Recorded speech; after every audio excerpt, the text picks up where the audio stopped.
Hello friends, मैं शंकर स्वागत करता हूं आपके अपने यूट्यूब चैनल शंकर एजुकेशनल अड्डा में। दोस्तों, आज की वीडियो में हम लोग कवर करने वाले हैं एमए फर्स्ट सेमेस्टर जियोग्राफी। आपका थर्ड पेपर है। थर्ड पेपर जिसको आप बोलते हैं ओशिनोग्राफी, बोले तो हिंदी में समुद्र विज्ञान।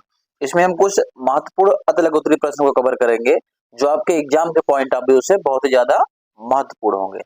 चलते हैं, आगे बढ़ते हैं देरी न करते हुए। देखिए, पहला प्रश्न आपका क्या है। युत ब्यूत या फिर फिजिकी किसे कहते हैं?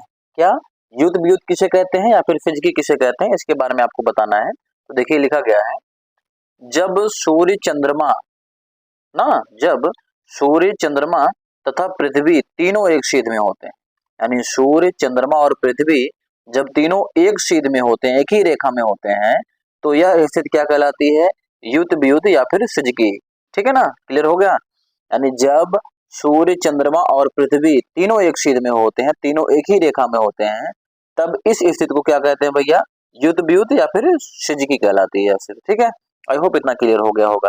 चलते हैं, आगे बढ़ते हैं, देखते हैं। देखिए, लिखा गया है, जब सूर्य व चंद्रमा दोनों पृथ्वी के एक ओर होते हैं, यानी जब सूर्य और चंद्रमा दोनों पृथ्वी के एक ओर होते हैं तो उसे युत कहते हैं। और जब सूर्य और चंद्रमा ना के बीच में पृथ्वी होती है, जब सूर्य और चंद्रमा के बीच में पृथ्वी होती है, तब इसे ब्यूत कहते हैं। ध्यान दीजिए, जैसे मान लीजिए ये आपका क्या हो गया? पृथ्वी हो गया, ठीक है ना, और ये आपका क्या हो गया? चंद्रमा हो गया, ये आपका सूर्य हो गया।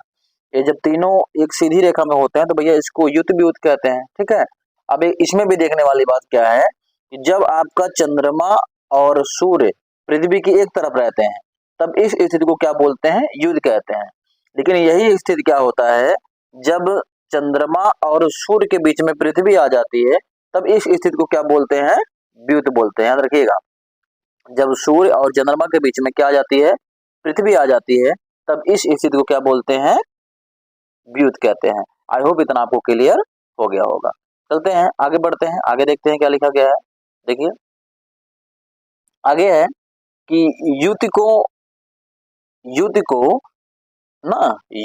को स्थित अमावस्या को होती है, यानी युत की स्थिति जो होती है, को नहीं दोस्तों की है, यानी जो युत की स्थिति होती है वह अमावस्या को होती है, और जो ब्यूत की स्थिति होती है वह पूर्णिमा को होती है। आई होप इतना आपको क्लियर हो गया होगा। चलते हैं, आगे बढ़ते हैं अपने अगले प्रश्न की तरफ। अगला प्रश्न हमारा क्या है? थर्मोक्लाइन परत क्या है? क्या है दोस्तों? थर्मोक्लाइन परत क्या है, इसके बारे में हमें जानकारी चाहिए। तो देखिए, लिखा गया है, महासागरीय जल की ऊपरी एवं निचली परतों का अलगाव एक ऐसी संक्रमण परत से होता है जिसमें गहराई के साथ साथ तापमान में तेजी से परिवर्तन होता है। ठीक है ना, इस परत को थर्मोक्लाइन परत कहते हैं, जिसका विस्तार 300 से लेकर के 1000 मीटर की गहराई तक होता है। आई होप क्लियर हो गया होगा। एक बार फिर से देखते हैं कि महासागर की जो ऊपरी परत होती है और जो निचली परत होती है, इसके बीच में इन दोनों का अलगाव एक ऐसी संक्रमण परत से होता है जिसमें मतलब गहराई के साथ तापमान में तेजी से परिवर्तन होता है। ठीक है ना, उसमें तापमान क्या होता है? तेजी से बदलता है। इस परत को क्या कहते हैं दोस्तों? थर्मोक्लाइन परत कहा जाता है, और इसका विस्तार जो होता है 300 मीटर से लेकर के 1000 मीटर की गहराई तक होता है। आई होप इतना आपको क्लियर हो गया होगा। चलते हैं अपने अगले प्रश्न की तरफ। दोस्तों, आगे बढ़ने से पहले मैं आपसे गुजारिश करूंगा, यदि आप हमारे चैनल पर नए हैं तो चैनल को सब्सक्राइब कर लीजिए और इस वीडियो को ज्यादा से ज्यादा शेयर करिए, क्योंकि पढ़ेगा इंडिया तभी तो बढ़ेगा इंडिया। और एमए फर्स्ट सेमेस्टर या सेकंड सेमेस्टर या थर्ड सेमेस्टर से रिलेटेड कोई भी वीडियो अगर आपको चाहिए तो डिस्क्रिप्शन में लिंक रहेगा, उसको जाकर के जरूर विजिट कर दें। चलते हैं, आगे बढ़ते हैं। अगला हमारा प्रश्न क्या है?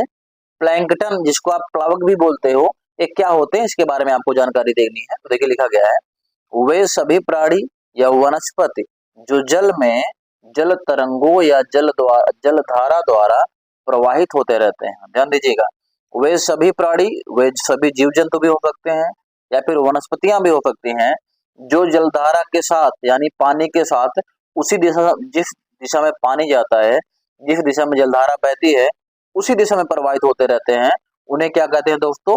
प्लैंकटन कहलाते हैं। ठीक है ना, उनको क्या कहा जाता है, प्लैंकटन कहते हैं। देखिए आगे लिखा गया है, प्लैंकटनों में गति करने के लिए चलन अंग ना बहुत कम विकसित होते हैं या उनका पूर्ण अभाव होता है।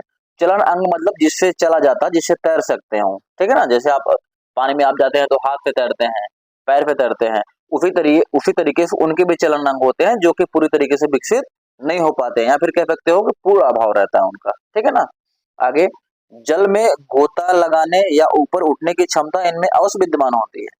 मतलब भैया जो प्लैंकटन होते हैं या जो प्लवक होते हैं, इनमें जल में ये सब क्या कर सकते हैं, जल में गोता लगा सकते हैं, जल में ऊपर उड़ सकते हैं। लेकिन अगर जल धारा के विपरीत इनको चलने के लिए कहा जाए, जल धारा के प्रतिकूल इनको गति करने के लिए कहा जाए, तो ऐसा संभव नहीं हो सकता है। क्यों? क्योंकि इनमें भैया चलन अंग जो होता है, यानी तैरने वाला जो अंग होता है, वो पूर्णतः विकसित नहीं हुआ रहता, इस वजह से ऐसा होता है। आई होप आपको क्लियर हो गया होगा। एक बार फिर से देख लेते हैं शॉर्ट में। देखिए क्या दिया गया है कि वे सभी, ठीक है ना, वे सभी प्राणी या वनस्पति जो जल में, जो भी प्राणी होते हैं, जो भी वनस्पति होते हैं, जो जल में, ठीक है ना, जो जल में जलधारा द्वारा, मतलब जल तरंगों या जलधारा द्वारा प्रवाहित होते रहते हैं, उन्हें प्लैंकटन कहते हैं या फिर वे प्लैंकटन कहलाते हैं। आगे दिया गया है, प्लैंकटनों में गति करने के लिए चलन अंग बहुत कम विकसित होते हैं या उनका पूर्ण अभाव रहता है, मतलब पूरी तरीके से विकसित नहीं होते या फिर हो भी नहीं करते, ऐसा बोल सकते हैं आप। जल में गोता लगाने या ऊपर उठने की क्षमता उनमें अवश्य विद्यमान होती है, मतलब उनमें जल में जो आपके प्लवक होते हैं या प्लैंकटन होते हैं, वो जल में गोता तो लगा सकते हैं, ऊपर उड़ भी सकते हैं, लेकिन अगर जल के विपरीत आपको तैरने के लिए कहा जाए उनको, तो उनमें क्षमता ऐसी नहीं होती है, जल के विपरीत तो तैर नहीं सकते हैं। आई होप इतना आपको क्लियर हो गया होगा। चलते हैं अपने अगले प्रश्न की तरफ।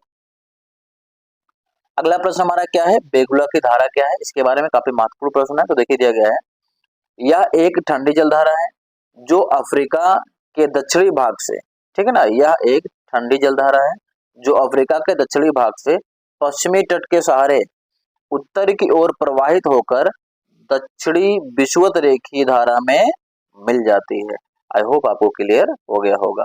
क्या कह रहा है, यानी बेंगुला की धारा जो है यह एक ठंडी जलधारा है जो कि अफ्रीका के दक्षिणी भाग से पश्चिमी तट के सहारे उत्तर की ओर प्रवाहित होकर दक्षिणी विषुवत रेखीय जलधारा में मिल जाती है। दोस्तों इस वीडियो में हम क्या करेंगे, केवल 5 ही प्रश्न कवर करने वाले हैं, क्योंकि वीडियो ज्यादा लेंथी हो जाती है और जब बड़ी हो जाती है तो पढ़ने में मजा नहीं आता है, बोरिंग फील होने लगता है। इसलिए हम क्या करेंगे, केवल 5 प्रश्न कवर इसमें किया जाएगा। चलते हैं आज के अपने आखिरी प्रश्न की तरफ। देखिए, फॉकलैंड की जलधारा क्या होती है इसके बारे में बताना है, यानी फॉकलैंड की धारा क्या होती है इसके बारे में आपको बतलाना है। दिया गया है, अंटार्कटिका सागर का ठंडा जल, यानी जो अंटार्कटिका सागर का जो ठंडा जल होता है, अर्जेंटीना तक चला जाता है। कहाँ तक जाता है भैया, अर्जेंटीना तक जाता है, जिसे फॉकलैंड की धारा के नाम से जाना जाता है। भैया जो अंटार्कटिका सागर का जो ठंडा जल होता है वो अर्जेंटीना तक चला जाता है, जिसे फॉकलैंड की जलधारा के नाम से जाना जाता है। यह 30 अंश दक्षिणी अक्षांशों तक पहुंचकर ब्राजील की धारा से मिल जाता है। क्या है, देखिए, यह 30 अंश दक्षिणी अक्षांशों तक पहुंचकर ब्राजील की धारा से मिल जाता है। आई होप दोस्तों आपको क्लियर हो गया होगा। तो आज के लिए बस इतना ही। आगे विदा लेने से पहले मैं आपसे फिर से गुजारिश करूंगा, यदि आप हमारे चैनल पर नए हैं तो चैनल को सब्सक्राइब कर लीजिए और वीडियो को ज्यादा से ज्यादा शेयर करिए, क्योंकि पढ़ेगा इंडिया तभी तो बढ़ेगा इंडिया। मिलते हैं आपसे अगली वीडियो में।